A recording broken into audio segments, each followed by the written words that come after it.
Saludos a todos, gente, bienvenidos a este nuevo video donde vamos a continuar con lo que es el tema de la parte de la mecánica relativista que había quedado pendiente. Pensaba hacerlo esto en el mismo video del efecto Doppler, pero para evitar combinar temas decidí hacerlo por separado. Entonces, si están viendo este video, muy posiblemente se darán cuenta que lo estaré subiendo al mismo tiempo del otro. Y de hecho, la producción de este video está siendo inmediatamente después de que acabo de grabar el otro. Pero bueno, vamos a continuar con esta parte, ¿ok? Entonces, vamos a suponer, por ejemplo, lo que es una partícula en movimiento. Va a estar expresada su masa de la siguiente manera. Vamos a definir aquí lo que es la masa igual a la masa. En este caso va a estar directamente relacionado con lo que es la velocidad, ¿ok? Cuando estamos estudiando lo que es la masa desde el punto de vista clásico, consideramos como que la masa, bueno, más bien consideramos a la masa invariante, ¿ok? Pero algunas cosas interesantes van a cambiar aquí dentro de la relatividad especial, eso es algo evidente.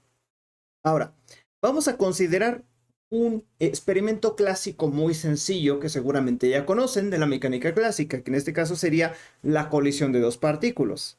¿Ok? Vamos a colisionar dos partículas inelásticamente y vamos a analizar la colisión desde el punto de vista de un marco de referencia S y de S'. Primero, vamos a comenzar con el marco de referencia definido por S. ¿Ok? Entonces, ¿qué es lo que tenemos a continuación? Vamos a suponer, por ejemplo, que nosotros tomamos aquí lo que es una partícula como esta y vamos a considerar aquí lo que es la velocidad dada por U. ¿Ok?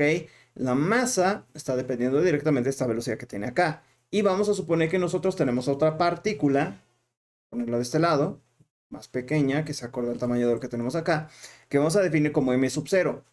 Esta masa que tenemos acá la vamos a expresar como una masa en reposo, ¿ok? Entonces, esto de acá nos representa masa en reposo.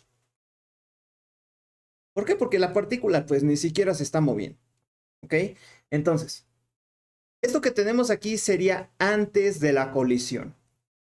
¿Qué pasaría cuando ya se da la colisión? Pues bueno, vamos a tener aquí lo que es las dos partículas ya juntas. Recuerden que es una colisión inelástica, o sea, se van a adherir, se van a juntar, estarían pegadas de esta manera y tendrían ahora una velocidad diferente dada por U mayúscula y una masa que sería el resultado de sumar esto, las dos masas. Esto sería después, ¿ok? Entonces, esto es desde el marco de referencia del observador S. Pero, ¿qué pasaría para el observador S'? Pues las cosas van a cambiar un poco. Vamos a separar esto y tendremos aquí lo que es, en este caso, la misma partícula con su velocidad. En este caso lo vamos a presentar como U y voy a tener m de U, ¿ok? Y obviamente para el marco de referencia S las cosas cambian, porque entonces ahora si se está moviendo hacia la derecha voy a tener que la velocidad de la otra partícula iría hacia la izquierda desde el punto de vista de ese marco de referencia del observador que esté ahí. Entonces vamos a tener aquí lo que es m de U, ¿ok? Esto sería antes de la colisión. Entonces, ¿qué pasaría con la colisión? Pues entonces veríamos lo siguiente. Ya no tendría una velocidad tal cual esto. Ya desde este marco de referencia solamente se suman las masas y estarían así. ¿Ok? Entonces, nuevamente, esto es antes de la colisión y esto es después de la colisión. ¿Ok? Entonces, ahora, vuelvo a repetir lo que estaba mencionando. Tenemos una partícula que está en reposo en el marco de referencia de S y la otra tiene una velocidad U antes de la colisión. Se está acercando, que es precisamente lo que tenemos acá. ¿Ok? Entonces, al chocar se unen y tienen una velocidad U mayúscula. M sub 0, como dije, representa la masa en reposo de la partícula. Ahora, la masa combinada se va a denotar como M mayúscula de U. Si tomamos a S' como el marco del centro de masa, debe ser claro que relativo a S', las dos partículas colisionan con la misma velocidad y direcciones opuestas, dejando por resultado un objeto con masa m sub 0 en reposo, que es precisamente lo que tenemos acá. ¿Ok? Entonces, esto implica que S' debe tener una velocidad u relativa a S, es decir, al otro marco de referencia. ¿Qué pasaría, por ejemplo, en el marco de referencia de S? Entonces, vamos a considerar lo siguiente. Para S, lo que tendríamos sería m de u más m sub 0, que nos daría por resultado a m mayúscula de u. Vamos a poner esto mejor porque no parece una m. ¿Ok? Obviamente ya tiene una velocidad diferente, por eso tengo u mayúscula. Y, por ejemplo, tendríamos aquí, sustituyendo valores, m de u por u más 0, porque originalmente estaba en reposo. Entonces tenemos que esto sería m de u por u. ¿Ok? Ahora bien, ya que tenemos esto, pues podemos sustituir. Entonces, ¿qué podemos escribir? Tendremos que m de u minúscula es igual a m sub 0 multiplicando a u mayúscula dividido entre u minúscula menos u mayúscula. ¿Ok?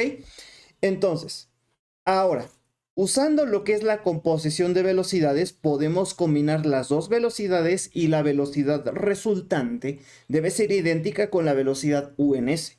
Entonces vamos a obtener lo siguiente. Tendríamos que u minúscula es igual a 2 veces u mayúscula dividido entre 1 más u al cuadrado sobre c al cuadrado. Fíjense que ya tiene la estructura de algo que ya conocemos, aunque con un ligero cambio de signo, porque pues estamos utilizando lo que es aquí la ley de composición de velocidades, cosa que ya habíamos trabajado previamente, ¿ok? Entonces, lo que vamos a hacer aquí es resolver para u en términos de u minúscula, ¿ok? Es lo que va a seguir. Entonces, ¿qué nos quedaría? Nos quedaría aquí lo que es u mayúscula al cuadrado menos 2 por c al cuadrado entre u por u mayúscula, evidentemente, más c al cuadrado igual a 0. Entonces, si nosotros trabajamos con esto, nos podemos dar cuenta que es una fórmula bastante sencilla, ¿ok?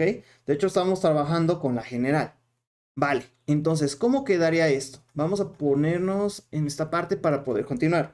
Tendríamos que u mayúscula es igual a c al cuadrado sobre u, vamos a hacer mejor este 2, más menos, vamos a abrir aquí lo que es un corchete, tendríamos en paréntesis c al cuadrado sobre u, esto elevado al cuadrado, menos c al cuadrado y todo esto elevado a un medio.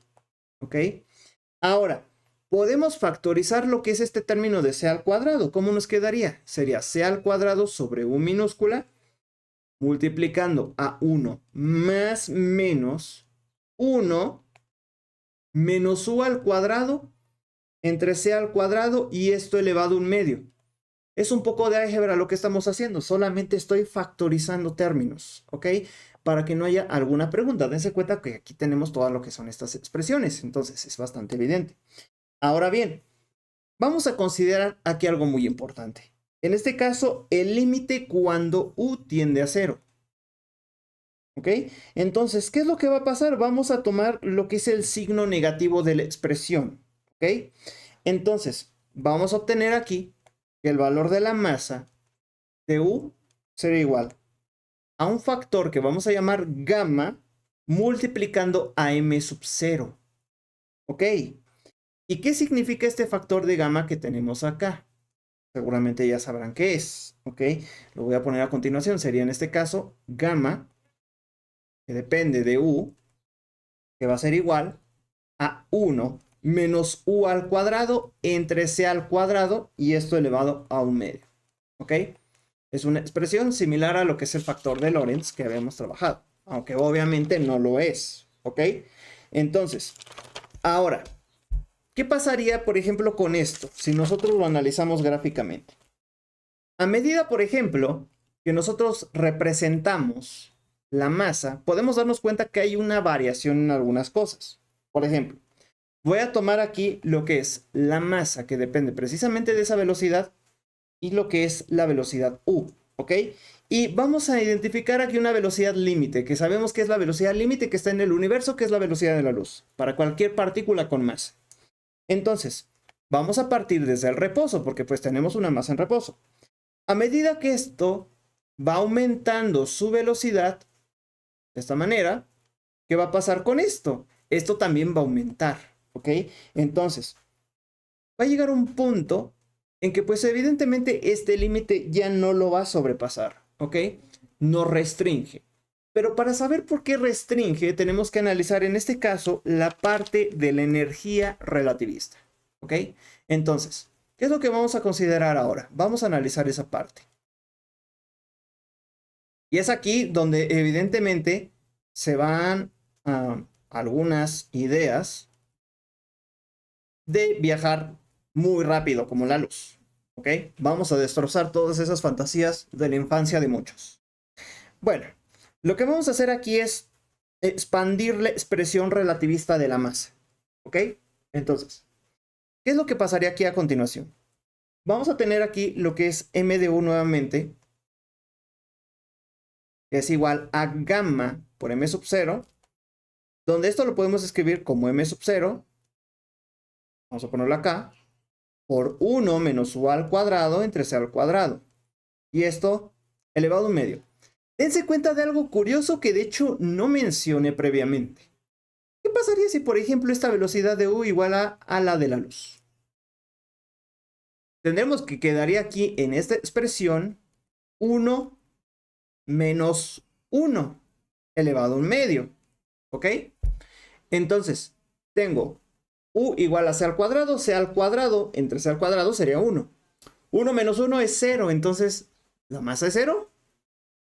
Aquí hay algo muy curioso, ¿no? A medida que se está acercando a la velocidad de la luz, tengo que la masa es 0. O sea, algo no cuadra aquí y que tenemos que hacer, en este caso, hincapié. ¿Ok?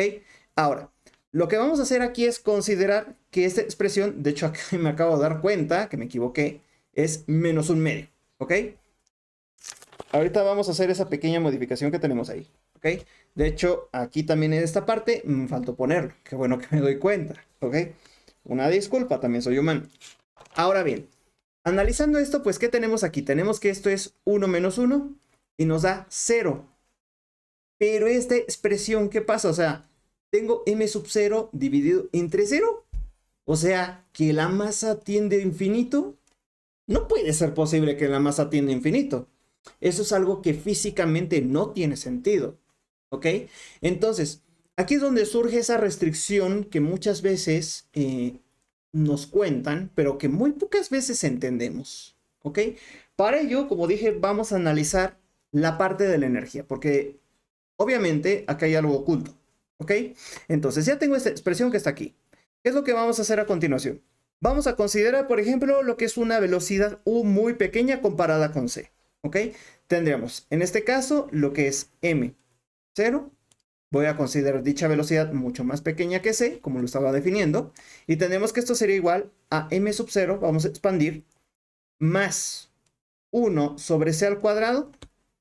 Déjame escribo bien esta parte. 1 sobre c al cuadrado por un medio de m sub 0 por u al cuadrado. Y después más un polinomio, que en este caso lo vamos a expresar simplemente como un término de orden cuarto. ¿Ok? Entonces, tenemos aquí lo que es u a la cuarta, c a la cuarta, tenemos más términos. Nada más vamos a centrarnos única y exclusivamente en los primeros dos, ¿ok?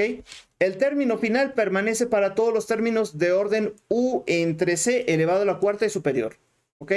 Entonces, lo que vamos a hacer es multiplicar aquí por c al cuadrado. Entonces, multiplicamos por c al cuadrado. ¿Ok? ¿Qué expresión quedaría a continuación de esto? Quedaría m por c al cuadrado igual a m sub 0 por c al cuadrado más un medio de m sub 0 por u al cuadrado más, vamos a poner más términos, aproximadamente igual a una cantidad constante, más lo que sería en este caso la energía cinética. Kinetic energy en inglés, para poder distinguirlo de una forma más sencilla. ¿Ok? Entonces, ahora, como la energía está definida por una constante, vamos a definir un resultado muy interesante que Albert Einstein le llamó la atención en ese momento. ¿Ok? Y es precisamente que el valor de la energía es igual a m por c al cuadrado. Fíjense qué significado tiene esta ecuación, que es una de las más famosas de la física, ¿no? ¿Qué quiere decir esto? Que la masa y la energía son equivalentes, ¿ok? Eso es un resultado crucial que seguramente ya han escuchado, ¿ok? Esta ecuación es súper famosa, o sea, todo mundo la ha visto. Pero, como dije, muy pocas veces se entiende qué pasa aquí, ¿ok? Ahora, por muy obvias razones, si nosotros analizamos el término que tenemos acá, que es m sub 0 por c al cuadrado, recibe el nombre de energía de reposo, ¿ok? Porque ya estamos considerando pues el reposo del objeto que está, en este caso ahí, analizándose, de la partícula pues, ¿ok? Y en términos generales podemos reescribir toda esta parte. Ya sabemos que m se escribe como gamma por m sub 0 y después tenemos lo que es E igual a m por c al cuadrado, pero podemos incluir otra expresión, en este caso lo que es el momento, ¿ok? Y el momento se define como una cantidad vectorial p que es igual a m por un vector de velocidad, ¿ok? Podemos trabajar un poco de álgebra en esta parte si nosotros analizamos todos los términos. Y es que aquí ya no vamos a considerar propiamente lo que son vectores de tres componentes, sino que ya vamos a trabajar lo que se conoce como cuadrivectores. Esos cuadrivectores ya van a incluir una componente adicional, ¿ok? Vamos a tener cuadrivelocidad, cuadriaceleración, cuadrifuerza, varias cositas interesantes, ¿ok? Y con algo de álgebra, lo que podemos obtener es lo siguiente. Tendremos aquí lo que es E dividido entre C elevado al cuadrado menos P sub X al cuadrado menos P sub Y al cuadrado menos P sub Z elevado al cuadrado igual a M sub 0 por C. Todo esto elevado al cuadrado, ¿ok? Entonces, ya estamos incluyendo precisamente todos los términos que teníamos que comentar aquí de esta expresión, ¿ok? Entonces, ahora, obviamente como estamos analizando toda esta parte, estamos incluyendo lo que es la cantidad de movimiento lineal, porque pues es obviamente una cantidad fundamental que va a jugar un papel crucial, ¿ok? Ahora bien, ¿qué más podemos exprimir de aquí? Bueno, vamos a considerar que para un marco de referencia S' con velocidad v relativa a s, las ecuaciones cambiarían de cierta forma, ¿ok? Vamos a movernos de este lado porque ya no tenemos espacio. Tenemos aquí esta parte, donde tendríamos, por ejemplo, como estamos cambiando de marco de referencia, sería E' y sería igual al valor de beta multiplicando a E menos v por P sub X, ¿ok? Después, vamos a hacer algo similar con los demás. Tenemos P sub X' y sería igual a beta multiplicando a P sub X menos V por E sobre C al cuadrado. Ahora, tendríamos P sub Y' igual a P sub Y. Solamente estamos considerando en el eje X. Y P sub Z' igual a P sub Z, ¿ok? Si queremos considerar las transformaciones inversas, entonces quedarían de la siguiente manera. Tenemos E igual a beta por E' más V por P sub X'. Y después tendríamos P sub X igual a beta multiplicando a P sub X' más V por E' entre C al cuadrado. Es un bildespeje nada más. Y lo demás, pues, sigue siendo lo mismo.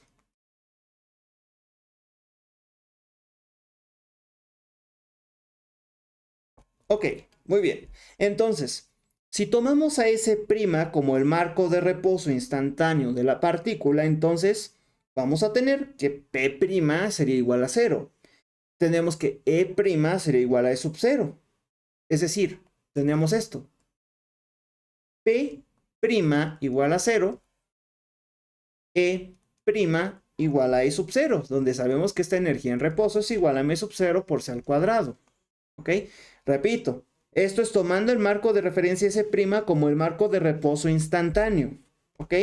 Entonces, si ahora procedemos a reescribir en este caso el valor de la energía, tenemos que esto sería igual al factor de beta multiplicando por E' igual a M sub 0 por c al cuadrado dividido entre 1 menos p al cuadrado sobre c al cuadrado elevado a un medio, ¿ok? Y esto lo podemos escribir como m por c al cuadrado, porque recordemos que estamos trabajando con E, en este caso, en un marco de referencia de reposo instantáneo. Aquí dense cuenta de algo muy importante, que de hecho es lo que les estaba comentando, ¿ok? Si nosotros nos fijamos en esta expresión que tenemos aquí, podemos notar que algo cambia, ¿no? Y es lo que les estaba comentando hace rato. Tenemos aquí que este resultado nos dice que hay un límite de velocidad para las partículas que tienen masa, ¿ok? Si estamos trabajando con una partícula que tiene masa, dichas partículas no pueden viajar a la velocidad de la luz. Matemáticamente esto es imposible, ¿ok? Por esta expresión que tenemos acá. Al tener una división por cero, evidentemente todo se va al carajo. Ya no funciona, ¿ok? Entonces, todas aquellas ilusiones que tenemos en la infancia de viajar a la velocidad de la luz no son posibles, ¿ok? Y es algo que el mismo universo nos lo impone, ¿ok? Entonces, esto es un resultado bastante fascinante porque seguramente, pues bueno, ya habrán escuchado mucho sobre las velocidades a la luz, todo eso, qué es lo que pasa cuando un objeto se va acercando a dichas velocidades y cómo el universo lo impide, ¿ok? Y esta es una característica que, pues bueno, ya tiene la naturaleza. Pero ahora, algo muy importante que tenemos que considerar de todo esto que estamos analizando es que, pues bueno, como dije, estamos trabajando con lo que son cuadrivectores, ¿ok? Hay una forma alternativa en que nosotros podemos trabajar con esto, ¿ok? Y lo que vamos a hacer ahora es analizar el caso de lo que son los fotones, ¿ok? Porque es necesario, necesitamos incluir esa parte, porque estamos trabajando con las partículas ahora de la luz, ¿ok? Entonces, vamos a hacer ese análisis. Vamos a pasar directamente a lo que son los fotones. En su momento, Max Planck propuso que que la luz y la radiación electromagnética viajan en paquetes individuales llamados cuantos de energía, ¿ok? Y posteriormente formuló una expresión muy útil que se ve en mecánica cuántica, que es el valor de la energía es igual a la constante de Planck multiplicada por su frecuencia, ¿ok? Entonces, ahora, la descripción de la luz como partícula consiste en tratarla precisamente como fotones, ¿ok? Entonces, ¿qué pasaría si ahora nosotros trabajamos con esta expresión y definimos lo que es la masa? Bueno, vamos a tener que m sub 0 sería igual a este factor gamma, vamos a hacer un despeje, multiplicando a m, y esto quedaría aquí como 1 menos u al cuadrado sobre c al cuadrado, esto elevado a un medio, y esto por m. Pero aquí surge algo muy importante, y es que cuando trabajamos con los fotones, son partículas que no tienen masa. Entonces tenemos que este resultado es 0, ¿ok? ¿Qué implica esto? Que la masa en reposo de un fotón es 0, ¿ok? Por lo que podemos definir ahora lo que es en este caso el momento en forma vectorial con sus componentes p sub x, p sub y, p sub z. Y esto puedo considerarlo como p con un vector unitario normal en la dirección de movimiento, ¿ok? Entonces, ahora bien, podemos reescribir la expresión que estaba en la parte de arriba, que tenía toda esta parte, voy a regresarme un poquito más, es esta de acá, y escribirla de una forma un poquito más compacta, ¿ok? ¿Cómo quedaría dicha expresión si trabajamos eso? Vamos a ponerlo acá enfrente. Quedaría como E sobre C, todo esto elevado al cuadrado, ponerlo bien, E sobre C al cuadrado, menos P al cuadrado, y esto igual a 0, ¿ok? Si nosotros aquí trabajamos con esta expresión y la despejamos, tenemos que el valor de la energía es precisamente A, el momento, multiplicado por C, por la velocidad de la luz. Ahora, si combinamos esto con la hipótesis de Planck, podemos obtener lo que es el momento lineal del fotón, ¿ok? Y podemos decir aquí lo siguiente. Dense cuenta de esta expresión, vamos a combinarla. Tengo que el valor de, en este caso, de E es igual a H por nu, ¿ok? Si tengo que esto es H por nu, me quedaría P por C, esto del lado derecho, voy a despejar lo que es P, entonces me quedaría H por nu dividido entre la velocidad de la luz. Si esto tiene lo que es una dirección, lo voy a considerar de esta manera, con un vector normal, ¿ok? Entonces, vamos a hacer hincapié nada más en esta parte. Entonces, ahora, anteriormente vimos que el efecto Doppler radial de una fuente en movimiento estaba dada por esta expresión que tenemos en la parte de arriba. Que está por aquí, en esta parte. Es esta, ¿ok? La de corrimiento Doppler. Entonces, aquí tenemos que lambda sub 0 es la longitud de onda en el marco de referencia de la fuente y lambda es la longitud de onda en el marco del observador, ¿vale? Ahora, si nosotros incluimos esto en términos de la frecuencia, pues las cosas se van a reescribir de una forma diferente. ¿Y cómo quedaría esa expresión de arriba? Bueno, simplemente podemos escribir nu sub 0 dividido entre nu y esto igual a 1 más V sobre C entre 1 menos V sobre C. Todo esto elevado a un medio, ¿ok? Entonces, en términos de la frecuencia tenemos esto. Cambia la frecuencia a medida que se está acercando la fuente que emite, en este caso puede ser la onda de sonido o lo que es un pulso luminoso. Ahora, vamos a suponer que la fuente emite un pulso de luz cuya energía total es igual a la energía en reposo. Entonces, para encontrar la energía recibida en el marco de referencia de ese, vamos a tener que utilizar aquí algunas expresiones. ¿Ok? ¿Qué es lo que vamos a hacer a continuación? Vamos a definir, por ejemplo, lo que es un rayo de luz que está viajando en el eje negativo de X, digamos, marcos de referencia, porque estamos analizando la situación similar como la que ya estuvimos viendo. Por lo que vamos a tener que el valor de P sub X, que es el momento, sería igual a menos E sub 0 sobre C. Porque recordemos que está viajando hacia el eje negativo de X. ¿Ok? Entonces, ahora, podemos escribir lo que es la expresión que ya tenemos en la parte de arriba, que de hecho ya está, que es esta de aquí. Podemos tomarla y realizar ciertas modificaciones pertinentes. ¿Ok? ¿Cómo quedaría en este caso? Quedaría como el valor de E igual a beta, si estamos considerando la energía en reposo, entonces tenemos aquí lo que es E sub 0 menos V por E sub 0, todo esto dividido entre C, ¿ok?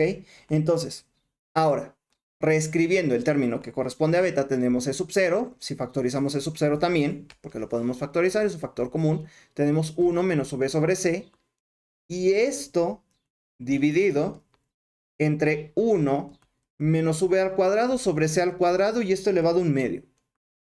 Ok, muy bien. Ahora, dense cuenta que esto ya tiene una estructura muy similar.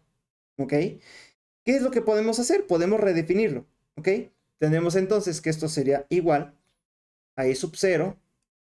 Y vamos a tener aquí este término, que sería 1 menos V sobre C entre 1 más V sobre C. Y todo esto elevado a un medio. ¿Ok? Dense cuenta que aquí tengo un factor cuadrático. ¿Ok? Entonces, podemos trabajarlo como un binomio conjugado, obviamente considerando que es un radical. Entonces, por eso la expresión tiene esta forma y cambia lo que tenemos aquí. ¿Ok? Entonces, ahora, si reescribimos todo esto, tendríamos E sub 0 dividido entre E y esto igual a 1 más V sobre C entre 1 menos V sobre C. Y esto elevado a un medio. ¿Ok? Y si combinamos este resultado con lo que ya teníamos anteriormente, que es la expresión que está en la parte de arriba, vamos a llamar esto ecuación 1 y esto ecuación 2, vamos a obtener ahora lo que sería la ecuación número 3, que quedaría como el cociente de la energía en reposo dividido entre la frecuencia en reposo, vamos a decirlo así, o mejor dicho, propia, igual a lo que es el valor de la energía dividido entre la frecuencia. Entonces tenemos lo que es la ecuación número 3. De esta manera podemos relacionar lo que es la energía y la frecuencia que tiene. ¿Ok? Ya con esto tenemos trabajado más a fondo lo que es el panorama de cómo influye la relatividad especial en la mecánica y en el movimiento de las partículas. Porque obviamente cuando nosotros estamos estudiando esto, hay que considerar que todo lo que son partículas que tienen masa no pueden igualar a la velocidad de la luz. Pueden acercarse, pero nunca la van a igualar y mucho menos la van a sobrepasar. ¿Ok? Entonces, ahora, algo más importante, o mejor dicho, igual de importante aparte de lo que estamos comentando, es definir una propiedad que muchas veces para resolver problemas es necesaria. Me voy a mover de este lado a continuación, ¿ok? Como dije, estamos trabajando con lo que son cuadrivectores, ¿ok? Y vamos a definir lo que es el producto interno, porque vamos a estar trabajando con esa parte. Tendríamos aquí lo que es A punto B, ¿ok? Cuando estamos trabajando con el producto interno, tenemos una propiedad muy interesante si vamos a estar trabajando con cuadrivectores, que esto sería igual a sub 0 por B sub 0 menos AI y BI. Perdón, no es A sub 0 y B sub 0, es A0, B0 menos AI por BI. ¿Ok? Donde cada uno de estos vectores que tenemos aquí nos representan a cuadrivectores. Ahora, vamos a considerar lo que es el cuadrimomento y vamos a definir el producto escalar consigo mismo. Vamos a escribir que P sería el momento, que es la masa por la velocidad, y vamos a definir el producto punto consigo mismo de esta cantidad. Quedaría como m al cuadrado multiplicando a u punto u, ¿ok? De manera que esto lo podemos escribir como m al cuadrado por gamma al cuadrado, y sabemos que esto depende precisamente de la velocidad, u. Y esto multiplicando a c al cuadrado menos u al cuadrado, recordando de las expresiones que ya hemos trabajado, ¿ok?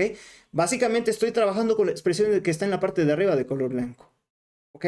Entonces, si nosotros, por ejemplo, tomamos lo que es la factorización de c, quedaríamos con m al cuadrado por c al cuadrado por gamma al cuadrado por 1 menos u al cuadrado sobre c al cuadrado. Pero nosotros ya sabemos cuánto vale esta expresión que tenemos acá arriba, ¿cierto?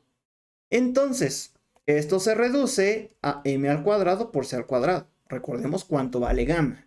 Entonces, evidentemente queda una división por 1, ¿ok? Entonces, ya teniendo esto, tenemos que el producto punto de P consigo mismo nos da m al cuadrado por c al cuadrado. Además, si nosotros escribimos P.P, sería igual a P elevado a 0 punto P elevado a 0 menos PI, ¿ok? Entonces, esto quedaría igual a E al cuadrado, recordando la expresión que habíamos manejado de la energía, entre C al cuadrado, menos esta cantidad que está aquí, el módulo, ¿ok? Entonces, si igualamos lo que es esta expresión con la anterior, podemos obtener que este valor de aquí, que es E al cuadrado sobre C al cuadrado, menos el módulo de P al cuadrado, sería igual a m al cuadrado por c al cuadrado. De manera que aquí surge un resultado fascinante. Y es que cuando estamos trabajando con fotones, el valor de la energía al cuadrado quedaría igual a m al cuadrado por c a la cuarta más el módulo de P, cuadrivector, que estamos trabajando aquí, por c al cuadrado. ¿Ok? Y entonces tenemos este resultado pues bastante útil. ¿Ok? Entonces, esto es en el límite no relativista, ¿ok? Y podemos identificar el segundo término como la energía cinética no relativista. Y por lo tanto, podemos interpretar el primer término como la energía potencial debido a la masa inercial del sistema, ¿ok? Entonces, obviamente esto es un resultado que ya nos demuestra cómo es la ecuación de E igual a mc al cuadrado, pero en su forma completa, ¿ok? Esto es fascinante. ¿Vale? Entonces, si nosotros, por ejemplo, despejáramos esto, pues tendríamos que E es igual a la raíz cuadrada de toda esta parte.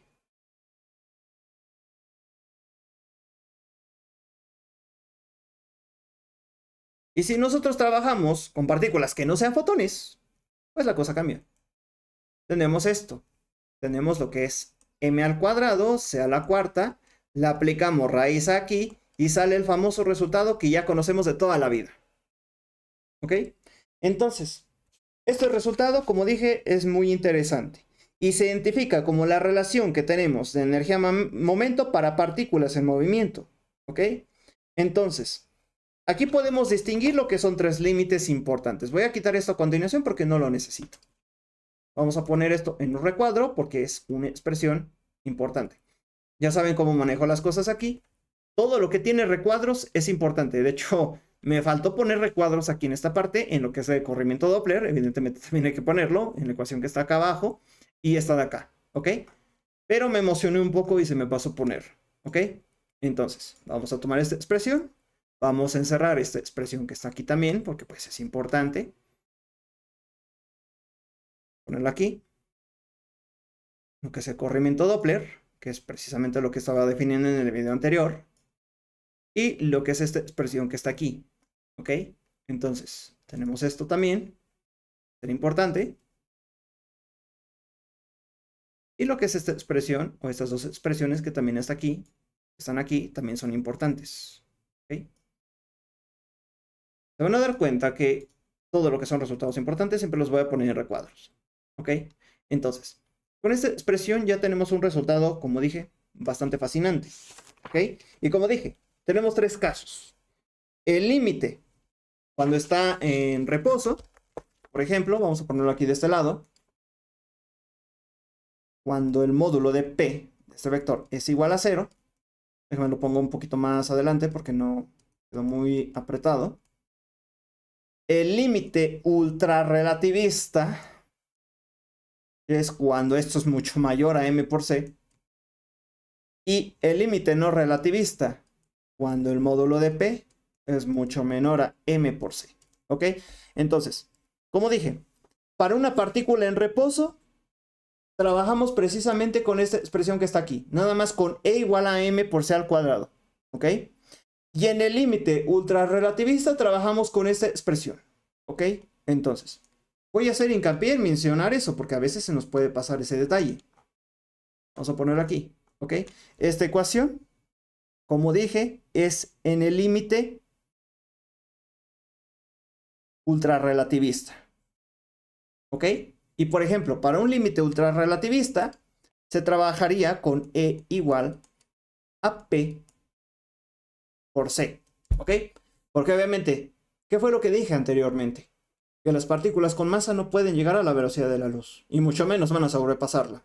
¿Ok? Entonces, esto de acá es en el límite ultrarrelativista. Que de hecho lo puedo poner acá. En esta parte. Para que quede mejor relacionado. ¿Ok? Si estamos trabajando con lo que es el caso en reposo, que es el que estaba comentando previamente, tenemos E igual a m por c al cuadrado. ¿Ok? Límite ultrarrelativista. Vamos a ponerlo aquí para que no haya confusión. En reposo. Ultrarrelativista.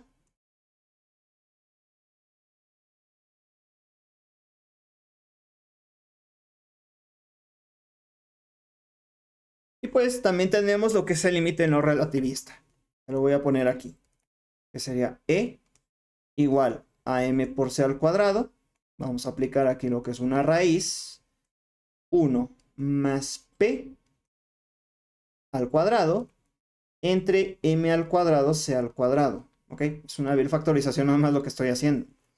Y esto pues es aproximadamente igual a m por c al cuadrado más el módulo de p, vamos a ponerlo de este lado, al cuadrado entre 2 por m. ¿Ok? Entonces, como dije, esta es la versión no relativista. ¿Ok? Voy a especificarlo acá para que no haya dudas al respecto con esta parte. Sería no relativista aquí. Ya saben que cualquier pregunta me lo pueden dejar en la caja de los comentarios y yo lo voy a estar respondiendo. ¿Ok? Entonces, ya con esto tenemos un panorama más general de lo que es la relatividad especial. Y algo que hemos estado viendo es que, pues, se trabaja en espacio-tiempo plano. No hemos metido la curvatura. Pero ya teniendo estas herramientas, ahora sí, es momento de que empecemos a analizar la parte de la geometría diferencial para comprender qué objetos matemáticos se utilizan y su importancia dentro de la relatividad general, que ya será la teoría en su máximo esplendor que vamos a desarrollar más adelante. Este viaje apenas está comenzando. Nos vemos en la próxima.